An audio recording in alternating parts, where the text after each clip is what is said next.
현대 경영학의 아버지라고도 불려지는 세계 주요 기업들의 컨설팅을 맡아서 경영 혁신을 주도하였던 피터 드라커라고 하는 분이 이런 이야기를 했습니다. 모든 조직은 이 두 가지를 확실히 알 때 계속하여서 이 질문을 던지고 구성원들에게 확인시킬 때 지속적으로 성장하고 부흥한다라고 하였습니다. 우리가 성장하고 부흥하기를 원한다라고 하는 구성원들에게, 그 직원들에게 이것을 분명하게 알 수 있도록 계속 확인해야 한다라고 하는 겁니다.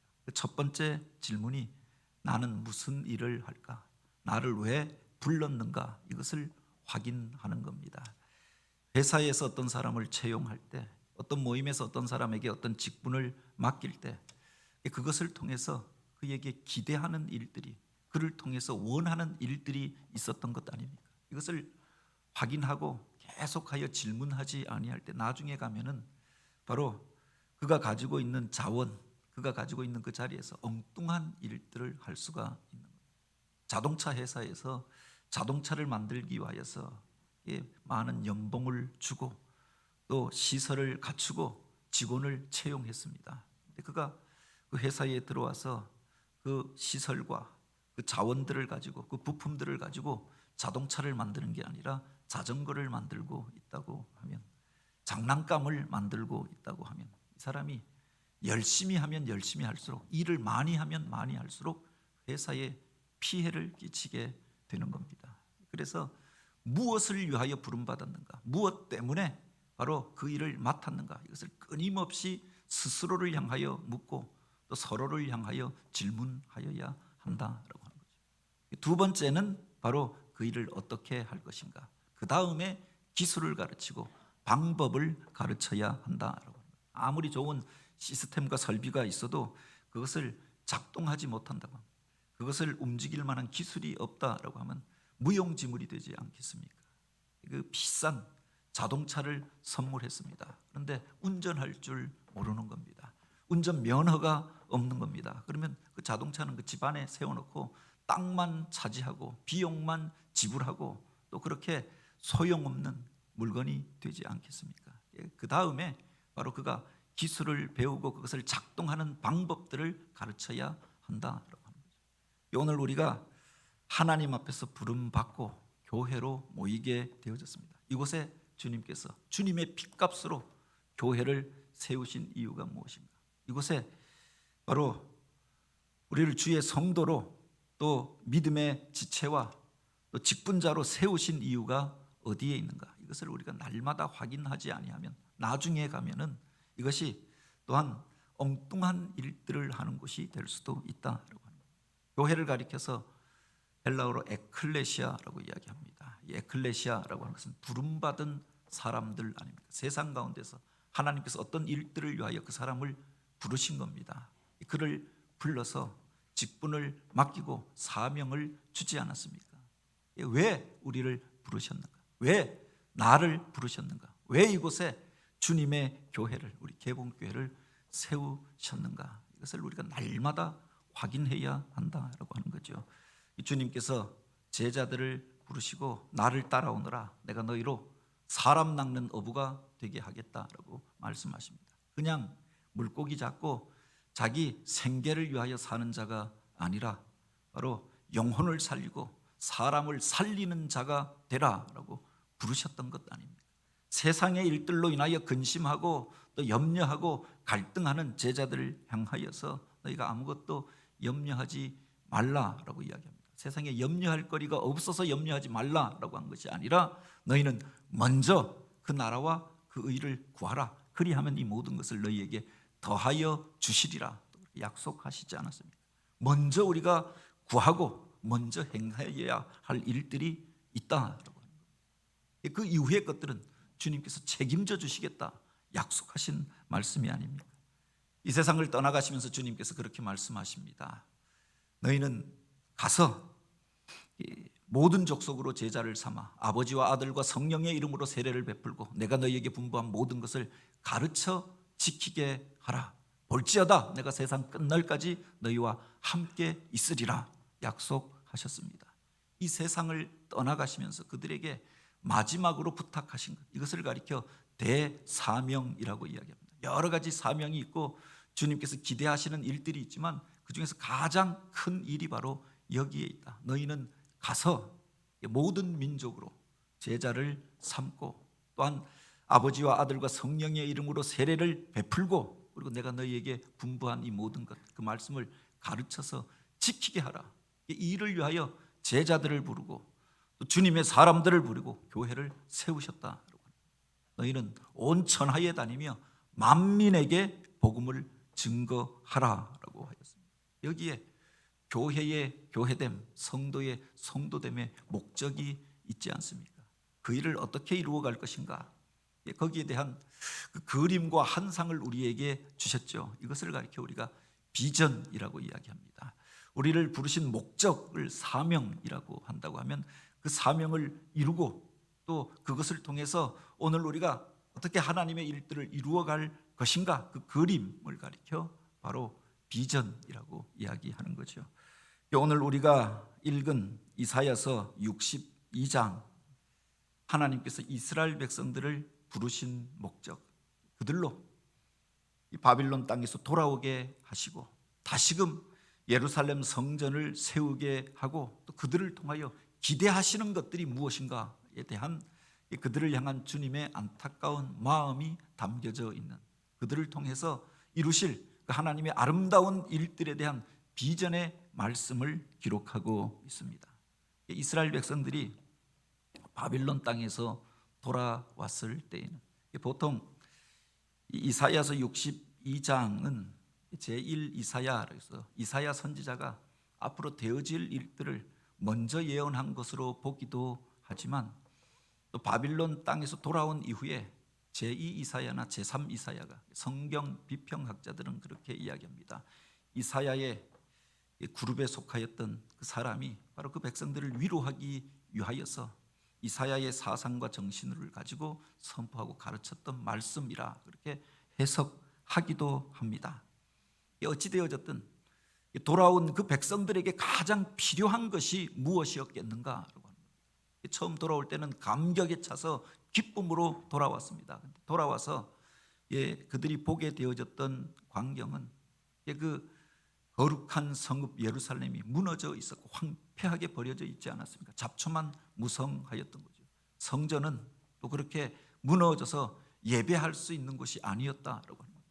그래서 그들이 열심으로 바로 이 성전을 재건하고자 하였습니다. 스룹바벨과 예수아의 지도로 그들이 함께 모여서 이 성전 재건 운동을 일으키게 되어지죠. 그런데 그것이 온전히 완성되었던 것이 아니라 그 재건의 과정 속에 여러 가지 문제가 일어나게 됩니다.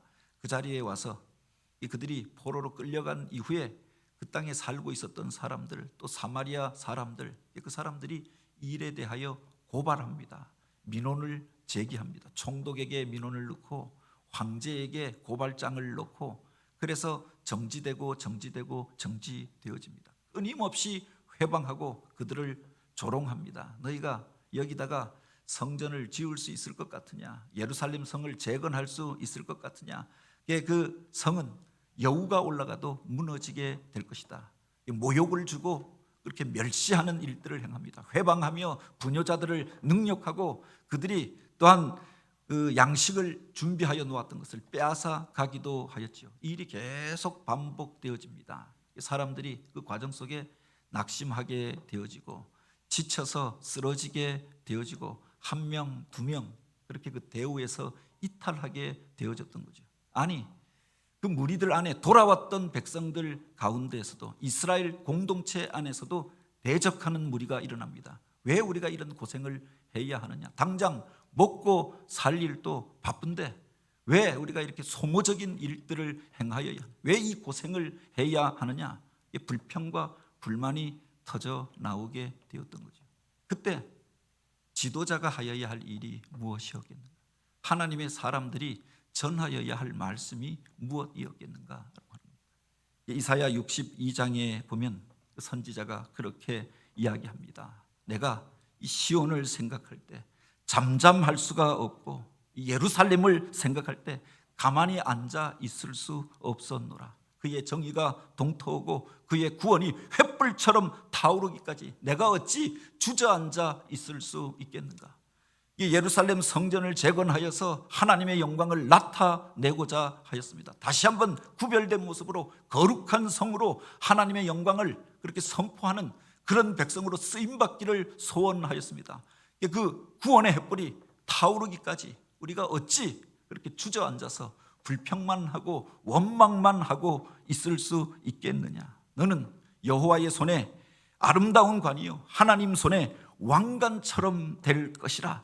이방 나라들이, 이방 왕들이 너를 향하여 하나님의 나라로 그렇게 부르게 될 것이고, 또한 여호와의 새 이름으로 불려지기까지 오늘 우리가 잠잠할 수 없다라고 이야기하지요. 그리고 이를 놓고 이 백성들을 향하여 우리가 먼저 기도하자라고 호소합니다. 여호와께서 우리를 통하여 이 예루살렘 성을 통하여서 찬송을 받으시기까지 그로 쉬지 못하시게 하라. 주저앉아 있으면 그 모든 일들이 끝나버리고 말지 않겠습니까? 그냥 포로로 되어졌다가 돌아온 백성들, 불행당하였던 사람들로 끝나버리고 말지 않겠습니까? 하나님께서 우리를 돌아오게 하신 것은, 하나님께서 다시금 이곳에 모이게 하신 것은, 하나님께서 오늘 우리를 이곳으로 부르신 것은 바로 다시금 주님의 일들을 행하게 하기 위함이 아니냐. 하나님께서 바로 이 예루살렘을 통하여 찬송 받으시기까지, 하나님의 영광이 나타나기까지 우리로 이제 그 하나님을 쉬지 못하시게 하자. 이게 바로 먼저 하나님 앞에 나아가 기도하자라고 호소하고, 바로 그 일을 위하여서 성도들이 해야 할 것이 무엇인가 명확하게 이야기하였던 거죠. 그게 바로 10절 말씀입니다. 성문으로 나아가라, 나아가라. 백성이 올 길을 닦으라. 큰 길을 수축하고 수축하라. 도를 제하라. 만민을 위하여 기치를 들라. 이제 우리 자신만을 위하여, 단지 내가 먹고 사는 것, 내 육신의 안락만을 위하여 사는 자가 아니라 만인을 위하여, 하나님의 영광을 위하여 오늘 우리가 다시 한번 깃발을 들자. 그들을 향하여 호소하면서 바로 주의 교회가, 믿음의 공동체가 하나님의 영광을 나타내기 위하여 무엇을 해야 하는가에 대하여 이야기하였던 겁니다. 그 첫 번째가 바로 성문으로 나아가라. 그냥 나아가는 것이 아니라 나아가라, 나아가라 호소하여서, 반복하여서 도전하여 주었던 것 아닙니까? 성문이 어디인가? 보통 성문은 성 안과 성 밖이 만나는 자리 아닙니까? 성 안에 사는 사람들이 나가는 자리이고, 성 밖에 사는 사람들이 성 안으로 들어오는 나들목이 바로 성문이 되어지는 거지요. 고대 성곽 도시들을 보면은 바로 이 성문 앞에 시장이 형성되어졌던 겁니다. 그곳에 광장이 형성되어지고 많은 사람들이 만나게 되어졌던 거죠. 한 성으로 따지면 가장 큰 시장이 남대문 앞에 개설되어져 있었던 겁니다. 그래서 조선시대부터 남대문 시장이 있었고, 또 그 다음 큰 시장이 동대문 앞에 있었던 겁니다. 동대문 시장이 아닙니다. 지역 도시들 가도 그 도시들 앞에 큰 시장이 있습니다. 남문 시장이든지 서문 시장이든지 시장이 문 앞에 형성되어져 있다라고. 성 밖에 있었던 물자들이, 그렇게 식량들이, 물건들이 바로 그 성문을 통하여서 성 안에 공급되어지고, 그래서 공급되어지고 교환이 일어나는 자리에 시장이 서게 되어졌던 거죠. 성 안에 있었던 사람들이 성 밖을 나아가기 위하여서는 이 성문을 통과해야 했던 겁니다. 성 밖에 소식이 들어오고 성 안에 있었던 사람들이 성 밖을 향하여 나아갈 때 통과해야 했던 것, 이것이 성문이었다고 합니다.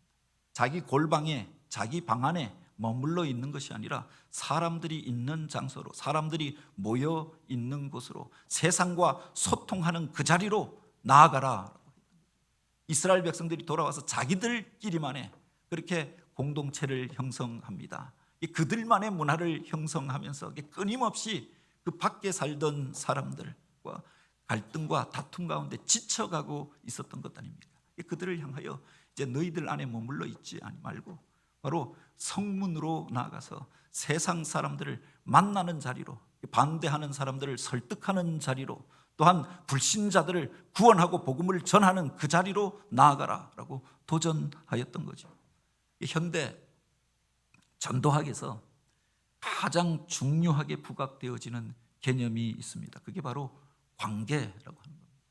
그냥 오늘 우리가 내가 믿음이 좋다고 해서 전도가 되는 게 아니라, 열심히 기도만 한다고 해서 되는 것이 아니라, 기도하고 은혜 받은 사람들이 바로 세상 속에서 관계가 형성되어져야 바로 잃어버린 자들이 돌아오고 또 예수를 믿고 영접하게 되어지는 거지요. 바로 관계가 중요하다.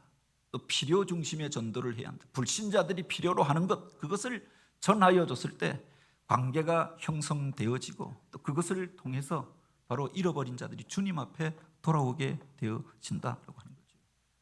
우리가 처음 교회에 나오게 된 과정도 그렇지 않습니까? 어느 날 계시를 통해서 그렇게 그곳을 찾아가라, 그래서 예수를 믿고 교회에 다니게 된 것이 아니라, 내가 잘 아는 사람, 신뢰할 만한 그 사람, 부모님이든지 가족이든지 내가 가장 좋아하는 친구이든지 그의 권면을 받고 그 관계를 통하여서 주님 앞에 나오게 되었던 거지요. 무슨 계시를 받고 노방에서 그렇게 무슨 광고 문구를 보고 나왔다, 불과 1%, 2%의 소수점에 불과하더라라고 하는 거예요. 95%의 사람들이 관계를 통해서 교회에 오는 겁니다. 불신자들이 바로 이와 같은 관계를 통해서 변화가 되어지는 거죠. 이스라엘 사람들이 그 주변에 살던 사람들은 다 대적자라고 생각하였습니다. 그래서 타도하여야 할 대상처럼만 생각하였습니다. 끊임없이 갈등이 일어나고 문제가 해결되어지지 않는 겁니다. 왜 그들로 돌아오게 하였는가? 왜 예루살렘 성을 재건하게 하였는가? 이방을 비추는 빛으로, 불신자들로 하나님의 영광의 빛을 보게 하기 위하여 돌아오게 하였던 것 아닙니까? 그들을 향하여 이제 그들이 있는 자리로 나아가라, 성문으로 나아가라, 성을 닫아놓고 성을 쌓는 자들이 아니라 그들과의 관계를 형성하라, 도전하였던 거지요. 왜? 오래된 교회일수록 전도가 잘 되지 않을까? 왜 오래 믿은 사람일수록 전도를 잘 하지 못할까? 살펴보면 그런 겁니다. 자기들끼리만의 관계가 너무 견고한 겁니다. 결속력이 너무 좋은 겁니다. 처음 믿을 때에는 세상에서도 이런저런 사람 만나고 교회 안에서도 또 믿는 자들 안에서도 관계가 있지요. 그런데 오래되어지면 믿는 사람들끼리 모여서 교제하고 먹고 마시고 그것이 더 편하다라고 생각되어지는 겁니다. 세상 사람들과의 관계가 하나씩 단절되어지잖아요. 복음을 전하려고 해도 자기 주변에 불신자가 없는 겁니다. 통계를 보면은 바로 75%, 80%의 불신자들이 있는데 내 주변에는 다 믿고 있는 겁니다. 복음을 전할 필요도 없고 전할 사람도 없다고 생각하는 겁니다. 우리들끼리 모여 있는 것이 좋다고 생각하는 겁니다. 교회에서 구역을 편성하는데 제일 애로가 바꾸는 것들을 원하지 않는 겁니다. 우리들끼리 친한데, 우리들끼리 교제하고 있는데, 우리 두세 사람이 그렇게 좋게 모이고 있는데 다른 사람 넣지 말라라고 하는 겁니다. 이게 가장 애로가 되어지는 거죠. 새신자들이 와서, 초신자들이 와서 처음 그 교회에 와서 정착할 수가 없는 겁니다. 자기들끼리만의 공동체가 형성돼 있었던 거지요.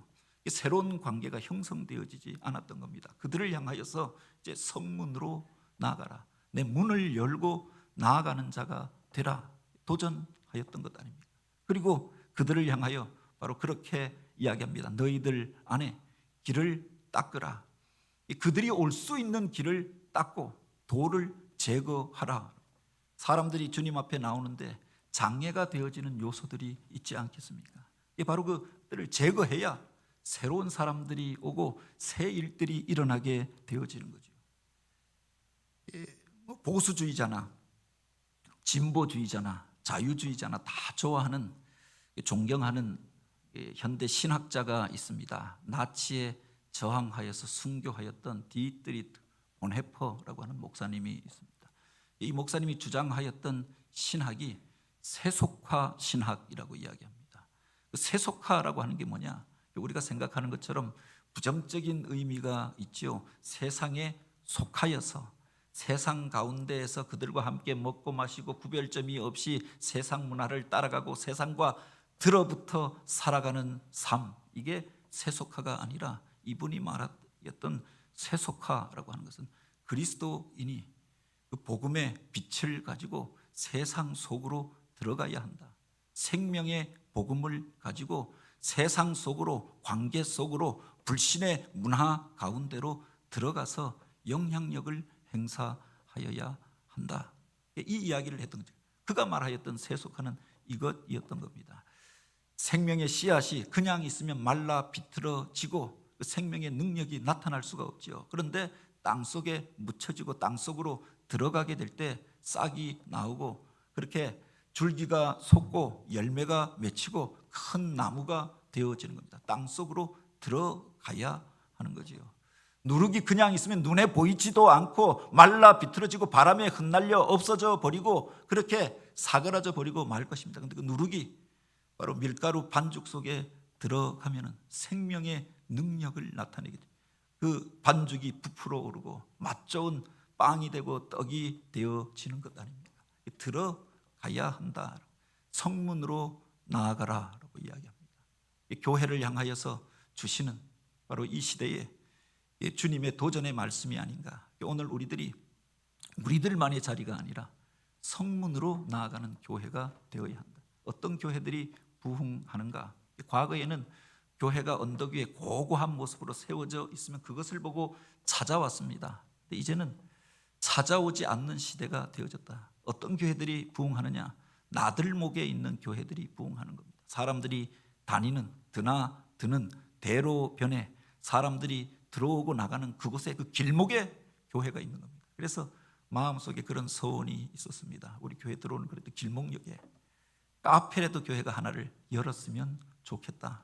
그래서 사람들이 그곳에 와서 쉬면서 교회가 어디 있음을 알 수 있도록 그런 것들을 한번 개설했으면 좋겠다.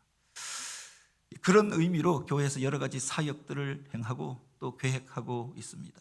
원하고 바라기는 우리 교회가 성을 쌓는 교회가 아니라 바로 성문을 향하여 나들목을 향하여서 나아가는 교회가 되길 원합니다. 그리고 두 번째로 초청하였던 말씀이 바로 여기에 있는 거죠. 백성이 올 길을 닦으라, 큰 길을 수축하고 수축하라, 도를 제하라 라고 하였습니다. 길을 닦으라 라고 합니다. 너희들이 편하게 다닐 길이 아니라 그 백성들이, 이방 백성들이, 불신자들이, 잃어버린 자들이 올 수 있는 길을 닦으라 라고 하는 겁니다. 주님을 향하여 올라오는 길들이 막혀져 있었던 겁니다. 주의 성전을 향하여 오히려 그들이 오면은 방해가 된다고 생각하니, 회방하러 올라온다고 생각하니, 성벽은 쌓고 문은 적을수록 적고 길은 그렇게 한 길이야 방어하기가 좋다라고 생각했던 거죠. 그런데 그 많은 사람들이 돌아올 수 있도록, 주님 앞에 나올 수 있도록 길을 닦으라. 바빌론 땅에서 의구심을 가지고 돌아오지 못하였던 그 사람들이 그렇게 기쁨으로 돌아올 수 있도록 큰 길을 닦으라. 주변에 그 사람들이 함께 나와서 주님을 예배할 수 있도록 큰 길을 그렇게 너희가 만들라라고 도전하였던 거죠. 바로 원하고 바라기는 주님의 교회가 길을 닦는 교회가 되기를 원합니다. 세상의 문화 가운데 성을 쌓는 문화가 있고 길을 닦는 문화가 있다라고 이야기합니다. 중국의 과거의 진시황은 제국을 건설한 연후에 성을 쌓습니다. 이방 민족이 침입하지 못하도록 만리에 걸친 장성을 쌓고 또 그 백성들이 침노하지 못하도록 그 견고하고 높은 왕궁을 쌓고 그 안에서 그가 안식을 취하고 그 영광을 자랑하고자 하였습니다. 그런데 그 성이 다 쌓아지기도 전에 그가 죽게 되어졌던 것 아닙니까? 대신에 로마 제국은 그들이 정복하는 곳마다 길을 닦았다라고 이야기합니다. 가는 곳마다 길을 놓는 겁니다. 그래서 모든 길은 로마로 통한다라고 했더니 그들이 가는 곳마다 회로를 열고 항구를 만들고 도로를 닦고, 그래서 로마의 전차가 지나갈 수 있도록, 군사가 지나갈 수 있도록, 로마의 물자가 지나가고 그들의 물건이 로마로 들어올 수 있도록 길을 닦아 놓았다. 그 길로 복음이 전파되어지고 그리스도의 문화가 그렇게 전파되어졌던 거지요. 그 제국이 1000년 이상 지속될 수 있었던 것, 지금도 유럽 문화에 영향을 끼치게 되어졌던 것, 이게 바로 길을 닦는 문화 가운데 있었다. 성을 쌓는 이들은 그 성으로 인하여서 무너지게 될 것이지만 길을 닦는 자들은 많은 사람들 가운데 영향을 끼치게 될 것을 이야기합니다. 우리 교회가 지금은 비전 센터를 짓고 있습니다만 이 성을 쌓기 위하여서 건물을 짓고 있는 게 아닌 것들을 기억하시기 바랍니다. 또 하나의 길을 만들고 있는 거죠. 부흥하고 성장하는 교회들은 여러 가지 길을 가지고 있습니다. 다음 세대를 향하여 그들이 주님 앞에 나올 수 있도록 길을 준비해 두는 겁니다.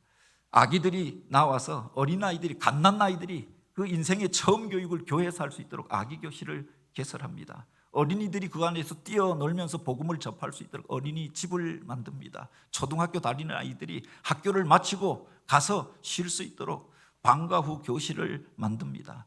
쉬면서 책을 읽으면서 예수를 만날 수 있도록 도서관을 개설합니다. 문화센터를 만듭니다. 다양한 길들을 만들어 놓는 거죠.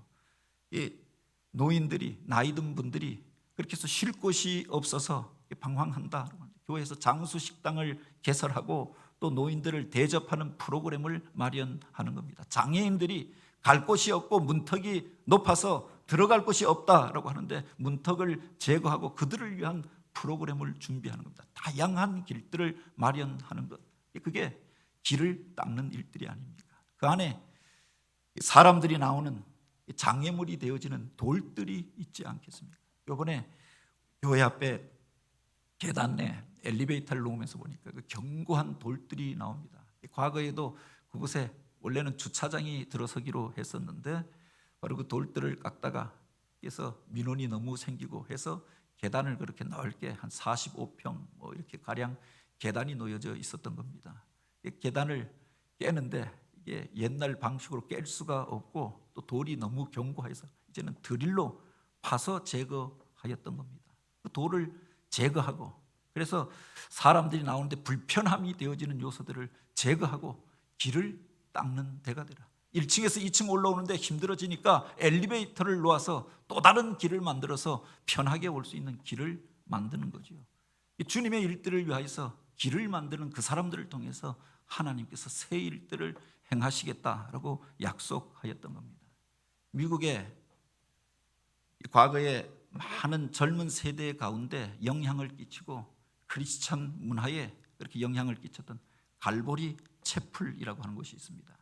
척 스미스 목사님이 1970년대 또 80년대 초에 바로 방황하는 젊은이들을 수용하기 위해서 이 교회를 개척하게 되어지지요.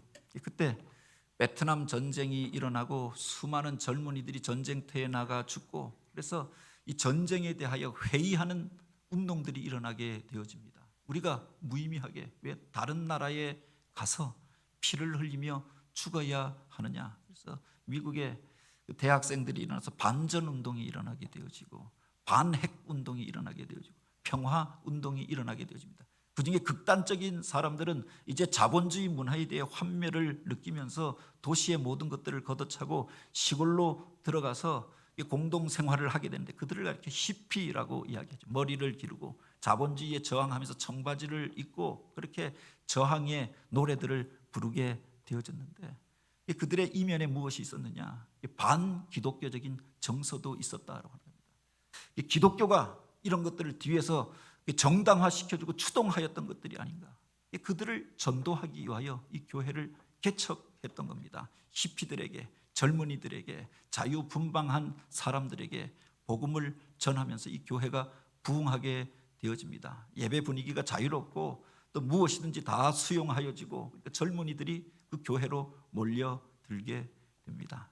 이 교회를 새로 크게 건축하고 시설을 잘 갖추어 놓고 본당에 빨간 양탄자로 바닥을 쫙 깔아 놓았는데 이 젊은이들이 이 교회 올 때 씻지도 않고 신발에 먼지도 털지 않고 맨발로 그냥 성전에 들어와 예배하고 제멋대로 강단에 올라오고 그래서 이것이 문제가 되어졌던 겁니다. 직원회에서 교회의 중역들이 저들이 교회에 오지 못하도록 하라. 씻지 않고 제대로 깨끗한 옷을 입지 않고는 교회에 들어오지 못하도록 하자. 교회 양탄자가 매주마다 그렇게 씻어도 닦아도 닦아지지 않은 발자국이 생겨서 도저히 견딜 수가 없다. 이런 것이 안건이 제기되어져서 그것을 결의하게 되었던 겁니다. 그때 이 척 스미스 목사님이 그랬다고 하지요. 만약 젊은이들이 저들이 주님의 교회에 나와 예배하는데 이 양탄자가 장애물이 된다고 하면 이것을 찢어서 없애버려야지 저들을 못 오게 하는 것이 마땅한 일입니다. 만약 이 양탄자를 찢어서 던져버리지 아니할 것이면 나를 찢어서 저들에게 던져버리시오. 강력하게 호소하고 오히려 자기 자신이 양복을 벗어버리고 청바지를 입고 찢어진 청바지를 입고 기타를 잡고 강단에 섰다라고 합니다. 이것이 젊은이들 가운데 반향을 일으키게 되어졌죠. 기독교에 반항하던 문화가 바뀌어져서 그 통기타 문화가 CCM으로 바뀌어지고 복음성가가 일어나게 되어지고 70년대 80년대 저항 문화가 기독교 문화로 변화되어지는 계기가 되어졌음을 이야기하는 겁니다. 오늘 우리들 가운데 새로운 사람이 다음 세대가 이 지역의 불신자들이 주님 앞에 나오는데 장애물이 되어지는 것이 있다면 무엇인가? 우리들 안에 있으면 이것이 잘 보여지지 않잖아요. 전에 있던 교회에 제가 주문진에 있는 교회로 처음 담임 목회자로 부임해 갔는데 교회를 찾아가는데 그 간판이 녹슬고 그 이름도 제대로 다 무슨 교회 이름이 회자가 이렇게 흐려져 있고 녹슬고 마치 바람 불면 쓰러지고 떨어질 것처럼 입구에 세워져 있는 겁니다. 들어가서 보니까 나중에 그 차가 있는데 12인승이 바닷가에 있다 보니까 밑에가 다 삭아서 녹슬어서 또 사고도 많이 나서 이렇게 상처투성이의 모습으로 있는 겁니다. 그래서 적어도 이 차를 좀 수리 좀 했으면 좋겠다라고 했더니 그 장로님들이 그 이야기를 하시는 겁니다. 그렇게 타고 내리는 데는 아무 불편함이 없습니다라고 하는 거예요. 간판 좀 바꾸자라고 했더니 누가 간판 보고 교회 오는 사람이 있습니까? 그러더라고요. 근데 사실은 믿는 사람들은 그 성도들은 그것 보고 오지 않죠. 간판 보고 교회 찾아오는 사람이 없습니다. 자기 오던 대로 오지요.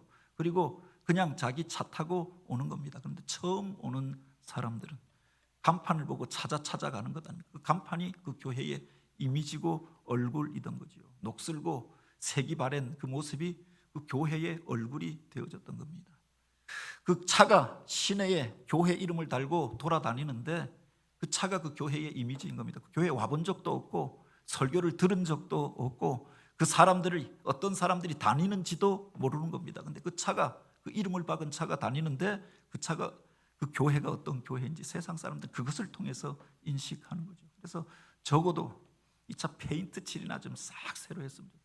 교회 간판이 좀 깔끔하게 새로워졌으면 좋겠다. 그런 제안을 했던 적이 있습니다. 그 안에 있는 사람들은 보이지 않는 겁니다. 그냥 다니던 대로 아무 불편함이 없어요. 그런데 불신자가 보기에 세상 사람들이 보기에 처음 교회 오는 사람들이 또 젊은 사람들이 보기에 어떨 것인가 이것을 우리가 점검해 볼 수 있어야 하는 거죠. 그 안에 가로막혀지는 것들이 있다고 합니다. 이것을 제거해야 하는 것 아닙니까? 성도들을 향하여 그렇게 이사야는 도전합니다. 너희가 만민을 위하여 기치를 세우라. 나만을 위하여 기치를 세우는 것이 아니라 내가 무엇을 원한다. 교회에서 건축을 하다 보니 다 요구가 있지 않겠습니까? 유치부에서도 요구하게 되어지고 또 초등부 또 청소년부에서도 요구하죠. 우리도 무엇을 해달라 다 요구합니다. 나를 위한 요구가 아니라 너희가 만민을 위하여 기치를 세우라. 이 교회에 부임하면서 부담이 되어졌던 말씀이 바로 여기에 있습니다. 하나님께서 처음 주셨던 말씀이 약한 자가 강국을 이루고 작은 자가 천을 이루게 되리라 라고 하시는데 이 말씀은 붙잡고 기도하면 작은 자가 그렇게 1000명이 되어질 수도 있겠다.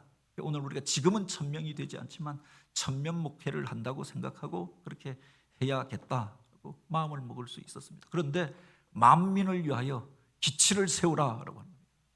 하나님, 지금은 만명 교회 시대도 아니고 그렇게 모일 수도 없고 그렇게 생각하고 이것은 그냥 구호에 불과하다, 상징적인 말에 불과하다라고 생각하였습니다. 그런데 진짜 교회가 건강하게 역동하기 위해서는 그들을 다 품고 그들이 다 주의 전에 나와서 예배하는 것이 아니라 할지라도 10,000명을 상대로 주님께서 바로 그 일들을 행하고 목회를 행하라라고 하는 거죠. 이 지역에 사실은 제가 살던 주문지는 그 지역 사람들이 10,000몇천 명이었습니다. 그런데 우리가 살고 있는 이 도시는 이미 30만이 넘어서잖아요. 신도시가 들었으면 60만, 70만이 된다고 합니다. 광명 5동에만 사는 인구가 14,000명입니다. 3동, 4동, 5동, 6동, 7동까지 하면 5만 명, 7만 명이 이 지역에 살고 있는 겁니다.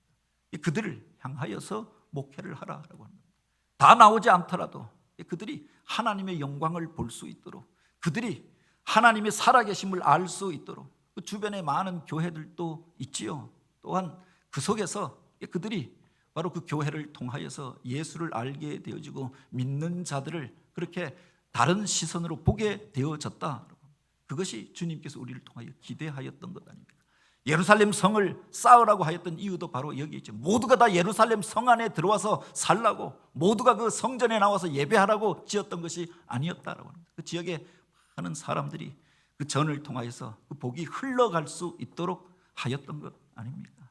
아브라함을 부르시고 내가 너로 천하 만민이 복을 얻게 할 것이다 라고 이야기하십니다. 이 약속의 말씀을 붙잡고 본토 친척 아비집 갈대아 우르를 떠났던 것 아닙니까? 천하 만민이 그를 통해서 복을 얻게 되어집니다. 아들 한 명 낳고 그 아들 때문에 노심초사하였는데 사실은 그를 통하여서 아무런 영향을 받지 않은 것 같은 우리도 그를 믿음의 조상이라고 이야기합니다. 천하 만민이 복을 얻게 되어졌던 거죠. 요셉이 고난을 당하여 애굽 땅에 팔려갑니다. 그런데 복수심에 사로잡혀 살아가지 아니하고 그가 그 속에서 성공할 수 있었던 것, 형제들을 구원할 수 있었던 것, 애굽의 총리가 되어질 수 있었던 배경이 있습니다. 하나님께서 그것을 선으로 바꾸사 오늘과 같이 만민의 생명을 구원하게 하심이라. 자기의 사명을 그것으로 인식하였던 거죠.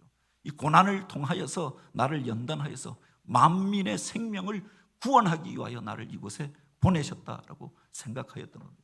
자신을 위해 사는 것이 아니라 바로 그가 섬기는 그 자리에서 최선을 다하여 맡겨진 일들 감당하였던 것 아닙니까? 그래서 총리의 자리까지 올라갔고 그를 통해서 애굽의 사람들이 살게 되어지고 그의 형제들이 그를 통해서 구원함을 얻게 되어지고 이스라엘이라고 하는 공동체가 일어나게 되어졌던 거죠.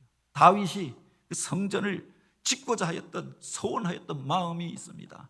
만민이 나와 기도하는 집이 되기를 원하였던, 흩어져 있는 이 백성들이, 그 만민들이 주의 전에 나와 절기마다 나와 하나님을 예배하고 그 영광을 체험하는 그 전을 짓기를 원하였던 거죠. 그 마음만으로도 주님께서 그를 기뻐하였던 것 아닙니까?